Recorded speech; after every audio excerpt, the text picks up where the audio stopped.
1864 el escritor francés Julio Verne publica su novela Viaje al centro de la Tierra, donde propone un viaje desde la superficie de la Tierra al centro de la Tierra, atravesando esta a través de la boca de un volcán.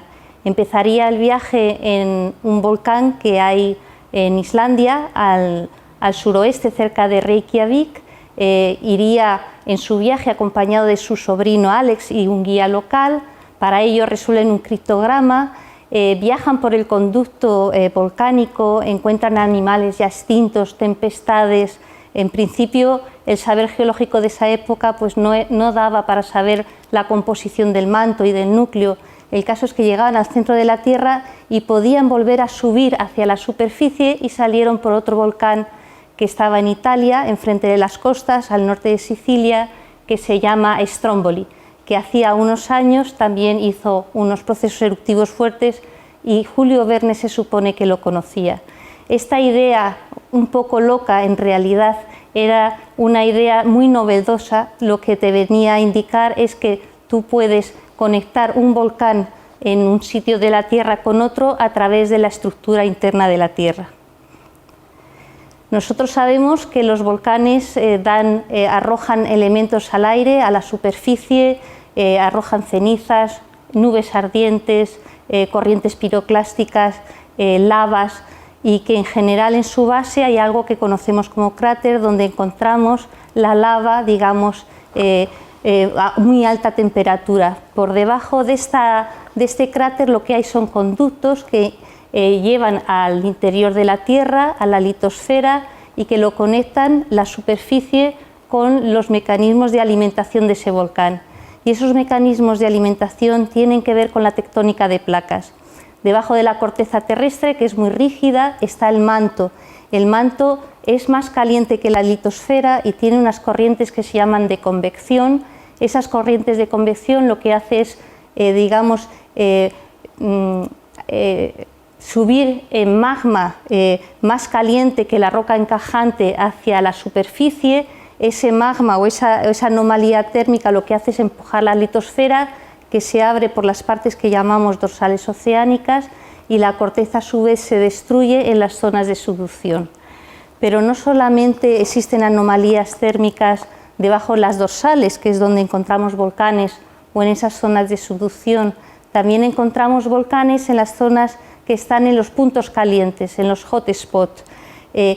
Debajo de los puntos calientes lo que hay es una pluma mantélica. La pluma mantélica es una anomalía térmica que proviene del exterior de la parte inferior del manto, del núcleo externo, y que permite conectar el material desde el centro de la Tierra prácticamente hasta la superficie. Por ejemplo, aquí vemos el hotspot que existe en Yellowstone, que es un hotspot muy grande, que incluso está conectado en su raíz, en su parte más interna, con anomalías térmicas enfrente de la costa de México. Y no solamente hay hotspot en Yellowstone, también en nuestra región tenemos hotspot. Por ejemplo, Azores y las Islas Canarias son puntos calientes, puntos de hotspot.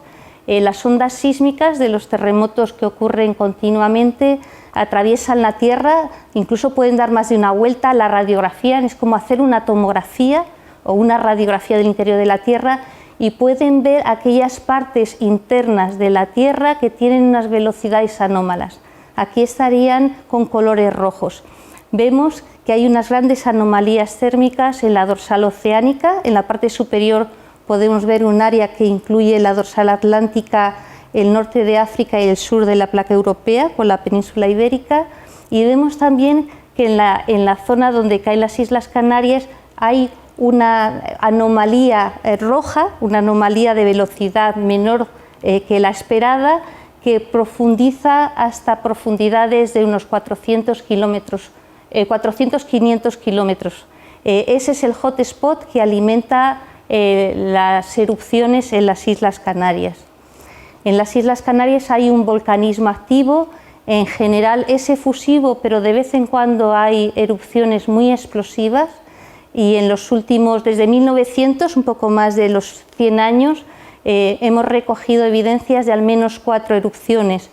una erupción en La Palma, en San Juan, en 1949, la erupción del Chinllero en 1909 en Tenerife, la erupción del Teneguía en 1971 y la última que vivimos, que es la erupción del Tagoro en la isla del Hierro en 2011.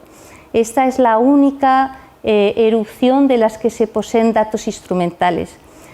Vamos a ver cómo comienza a sentirse esas señales previas a la erupción, lo que nosotros llamamos, son señales que te permiten pronosticar, digamos, la evolución de esa situación de intranquilidad que nosotros llamamos unrest. Por ejemplo, en el caso de la erupción del Chinllero, en noviembre de 1909, encontramos que más de un año antes, 19 meses, se empezaron a sentir terremotos, incluso en poblaciones situadas a más de 100 kilómetros de distancia del futuro volcán.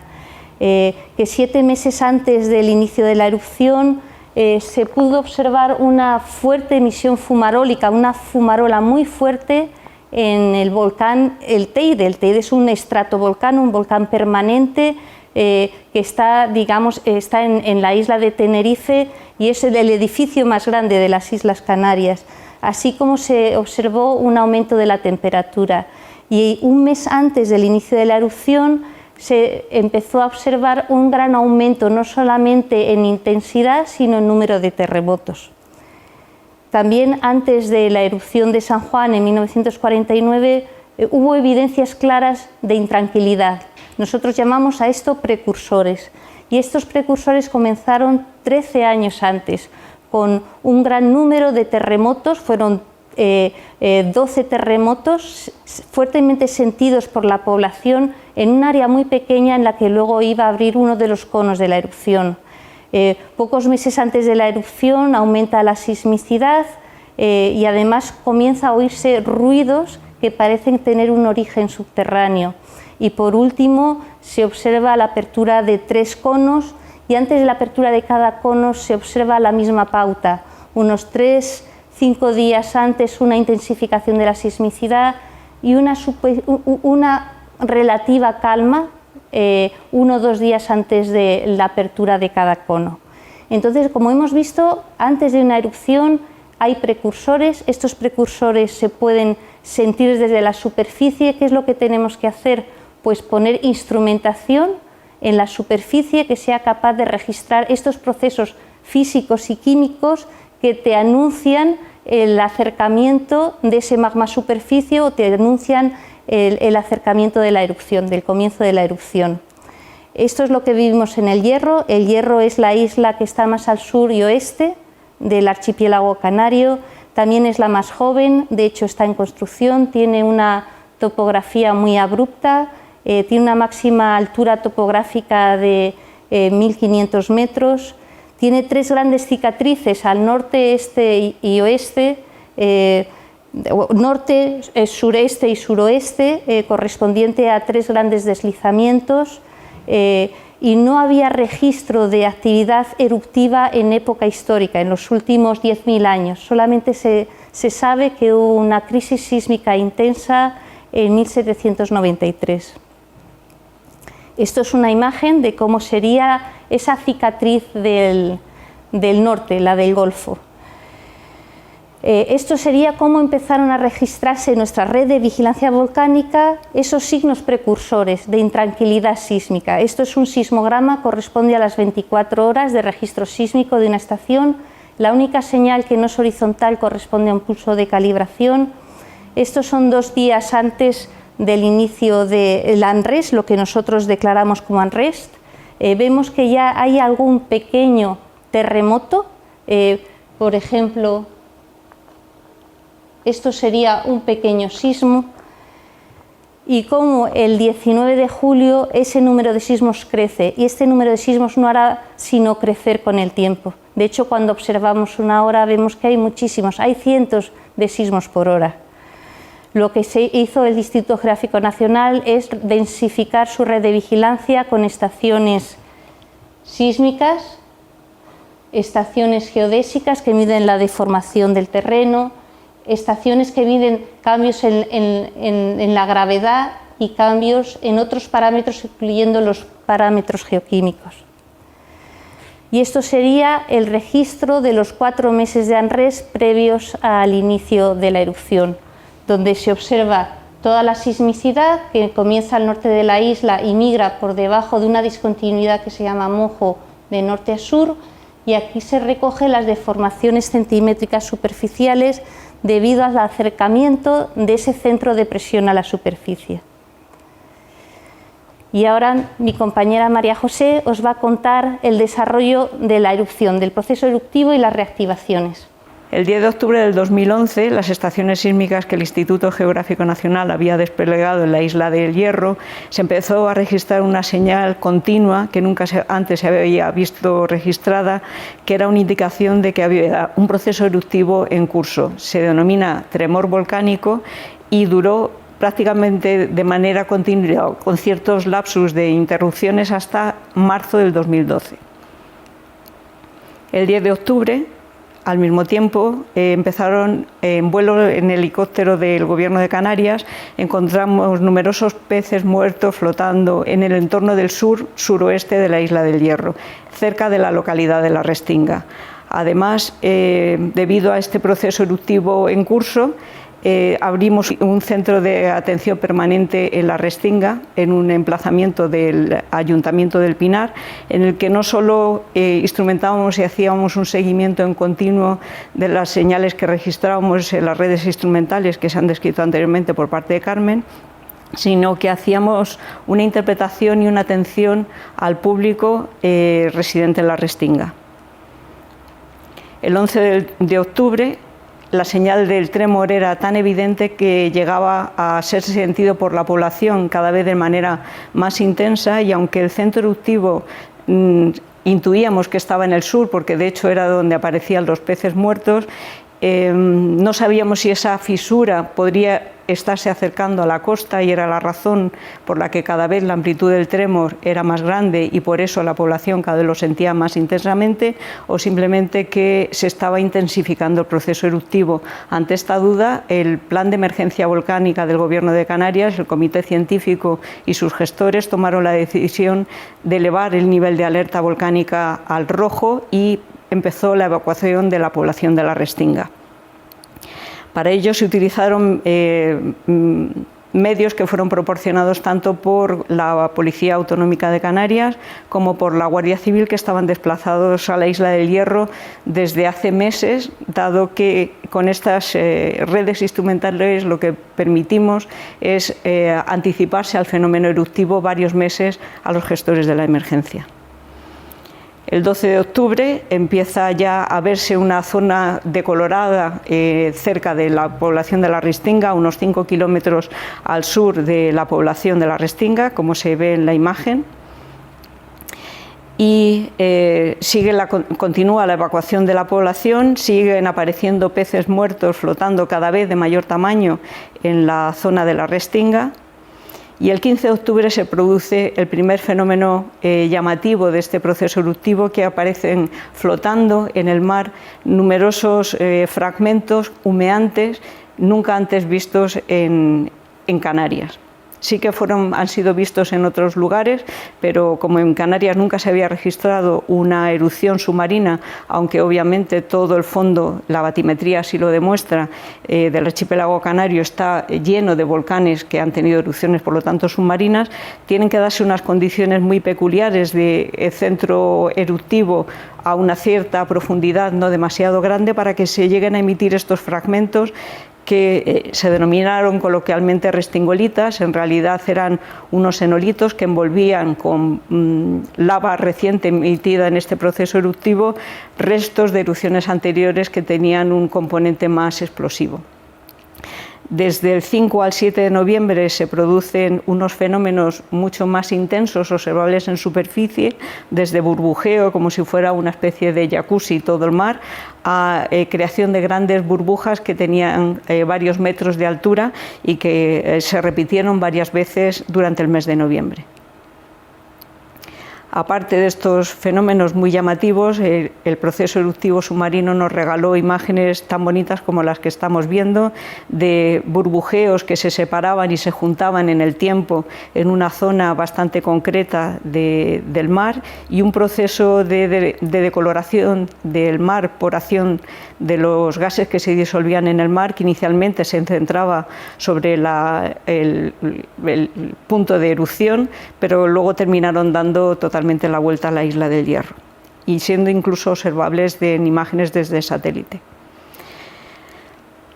Durante el proceso eruptivo se produjeron en varias ocasiones emisiones de globos de lava. Son el material que se emite en esta erupción, que es un basalto, engloba en su interior gases emitidos en el proceso eruptivo muy calientes que impulsan esos globos de lava hacia la superficie del mar y continúan un proceso de desgasificación mientras el agua entrando en el interior del globo alcanza temperaturas tan grandes que producen su vaporización instantánea. Cuando ese gas en el interior no está tan caliente como para producir la vaporización del agua del mar, simplemente el mar entra dentro del globo y se hunde hasta el fondo del mar.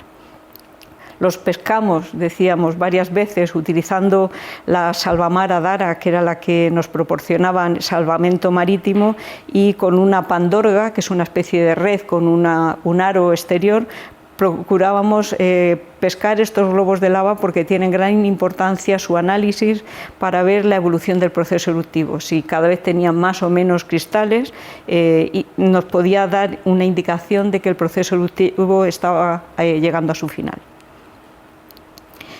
Finalmente lo que se construyó fue un gran cono volcánico. Este cono volcánico alcanzó una altura de unos 270 metros, pensemos que es más o menos un edificio de unas 90 plantas, que pudo llegar a ser tan alto porque se encajonó en un valle submarino que apuntaló un material que es muy poco denso, muy poco consolidado, como es un vidrio prácticamente, pero al estar apuntalado permitió que alcanzara estas alturas tan grandes, siendo un cono más o menos de unos 1000 metros de diámetro en su base.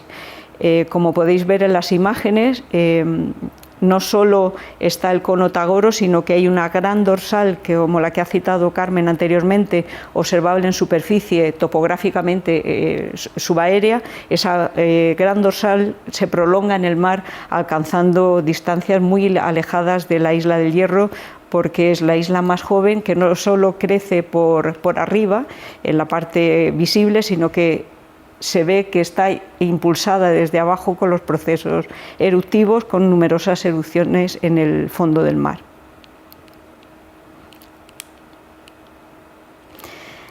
Para enfrentarse a un fenómeno que tiene una trascendencia social tan grande, pensemos que la población de la Restinga, no solo de la Restinga, sino de la totalidad del Hierro, más o menos unos 10.000 habitantes están cesados en esa población, se vio totalmente colapsada durante los meses que el proceso eruptivo tuvo lugar, que fueron más o menos unos 6 meses. Se cortaron carreteras, se afectó a los pescadores, se afectó a una fuente de enriquecimiento de la población de la Restinga, como es el submarinismo.